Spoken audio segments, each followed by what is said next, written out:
when I come to it. Well, I was just about to turn in when suddenly I heard the wildest sort of shenanigans. What is shenanigans?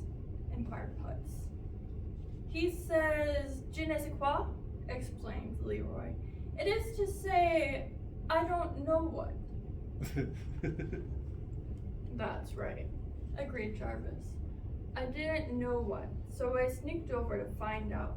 There was a racket, like a flock of crows eating a bunch of canaries, whistles, cackles, calls, trills, and what have you. I rounded a clump of stumps and there was Tweel. Tweel, said Harrison. And Tweel, said Leroy and Putz. It was a freak ostrich, explained the narrator. At least Tweel is as near as I can pronounce it without sputtering. He called it something like trill.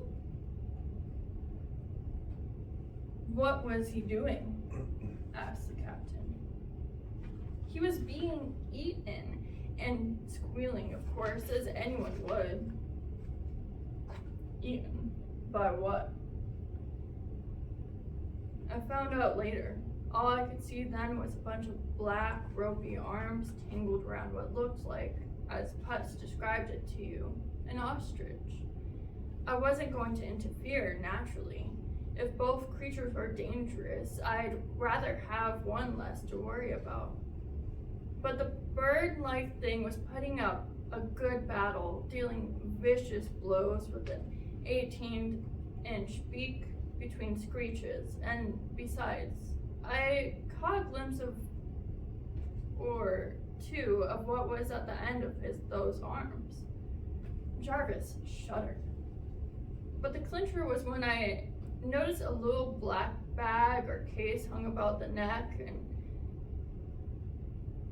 it was intelligent. That or tame, I assumed. Anyway, it clinched my decision. I pulled out my automatic and fired into what I could see of its antagonist. There was a flurry of tentacles and a splurt of black corruption. And then the thing, with a disgusting sucking noise, pulled itself and its arms into a hole in the ground. The other let out a series of clacks, staggered around on legs about as thick as golf sticks, and turned suddenly to me. I held the weapon ready, and the two of us stared at each other. The Martian wasn't a bird, really. It wasn't even bird-like, except at first glance. It had a beak, all right, and a few feathery appendages, but the beak wasn't really a beak. It was somewhat flexible.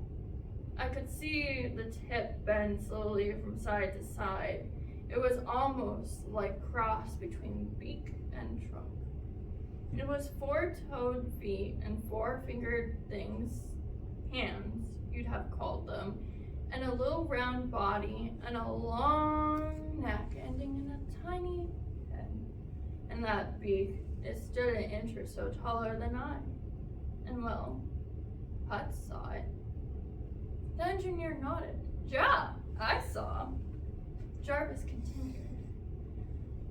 So we stared at each other. Finally, the creature went into a series of clackings and twitterings, held out its hand towards me empty. I took that as a gesture of friendship. Perhaps, suggested Harrison. It looked at that nose of yours and thought you were its brother. Huh. You can be funny without talking. Anyway, I put up my gun and said, "Oh, don't mention it," or something of the sort, and the thing came over and we were pals. By that time, the sun was pretty low and I knew that I'd rather build a fire or get into my thermoskin. I decided on the fire. I picked a spot at the base of the Thal cliff where the rock could reflect a little heat on my back. I started breaking off chunks of this desiccated Martian vegetation, and my companion caught the idea and brought in an armload. I reached for a match, but the Martian fished into its pouch and brought out something that looked like a glowing coal. And one touch of it, and the fire was blazing. And you all know what job we have starting a fire in this atmosphere. And that bag of his, continued the narrator, that was a manufactured article, my friends. Press an end and she popped open. Press the middle and she sealed so perfectly you couldn't see the line. Better than zippers. Well, we stared at the fire for a while and I decided to attempt some sort of communication with the Martian. I pointed at myself and said, Dick. He caught the drift immediately, stretched a bony claw at me and repeated, Tick. Then I pointed at him and he gave that whistle I call Tweel. I can't imitate his accent. Things were going smoothly. To emphasize the names, I repeated Dick and then pointed at him, Tweel. There we stopped. He gave some clucks that sounded negative and said something like fruit, and that was just the beginning. I was always Tick, but as for him, part of the time he was Tweel, and part of the time he was fruit. Part of the time he was 16 other noises. We just could not connect. I tried rock, and I tried star, and tree, and fire, and Lord knows what else. And try as I would, I couldn't get a single word. Nothing was the same for 2 successive minutes. And if that's a language, I'm an alchemist. Finally, I gave it up and called him Tweel, and that seemed to do. But Tweel hung on to some of my words. He remembered a couple of them, which I suppose is a great achievement if you're used to a language you have to make up as you go along. But I couldn't get the hang of his talk. Either I missed some subtle point, or we just didn't think alike, and I rather believe the latter view. I have other reasons for believing that. After a while, I gave up the language business and tried mathematics. I scratched 2 + 2 = 4 on the ground and demonstrated it with pebbles. Again, Tweel caught on to the idea and informed me that 3 + 3 = 6. Once more, we seemed to be getting somewhere. So knowing that Tweel had at least a grammar school education, I drew a circle for the sun, pointing first at it, and then at the last glow of the sun. Then I sketched in Mercury and Venus and Mother Earth and Mars, and finally pointing to Mars. I swapped my hand around in a sort of inclusive gesture to indicate that Mars was our current environment. I was working up to putting over the idea that my home was on Earth. Tweel understood my diagram all right. He poked his beak at it, and with a great deal of trimming and clucking, he added Deimos and Phobos to Mars and then sketched in the Earth's moon. Do you see what that proves? It proves that Tweel's race uses telescopes, that they're civilized. Does not, snapped Harrison. The moon is visible from here as a 5th magnitude star. They could see its revolution with the naked eye. The moon? Yes, said Jarvis. You've missed my point. Mercury isn't visible. And Tweel knew of Mercury because he placed the moon at the 3rd planet, not the 2nd. And if he didn't know Mercury, he put Earth 2nd and Mars 3rd instead of 4th, see? Said Harrison. Anyway, proceeded Jarvis, I went on with my lesson.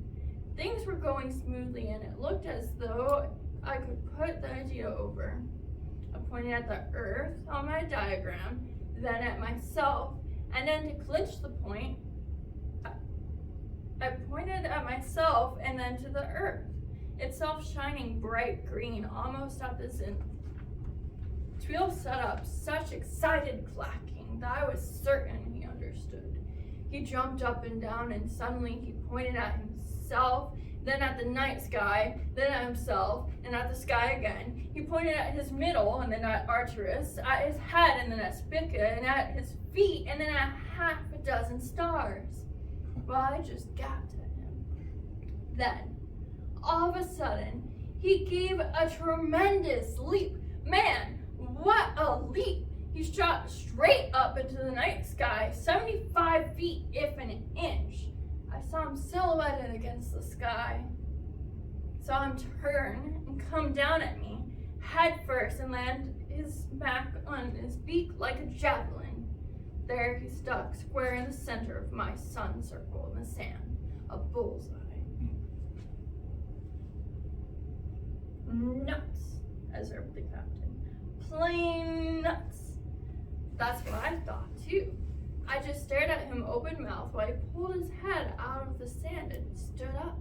Then I figured he'd missed my point, and I went through the whole bland rigmarole again, into the same way, with Tweel on his nose in the middle of my picture.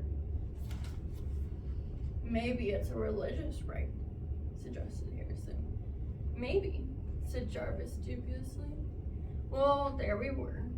We could exchange ideas up to a certain point, and then Bluey. Something in us was just different, unrelated. I don't doubt Tweel thought me just as screwy as I thought him. Our minds simply looked at the world from different viewpoints, and perhaps his viewpoint is as true as ours, but we couldn't get together. That's all. Yet, in spite of all of our difficulties, I liked Tweel. I have a queer certainty that he liked me. Nuts, repeated the captain. Just that.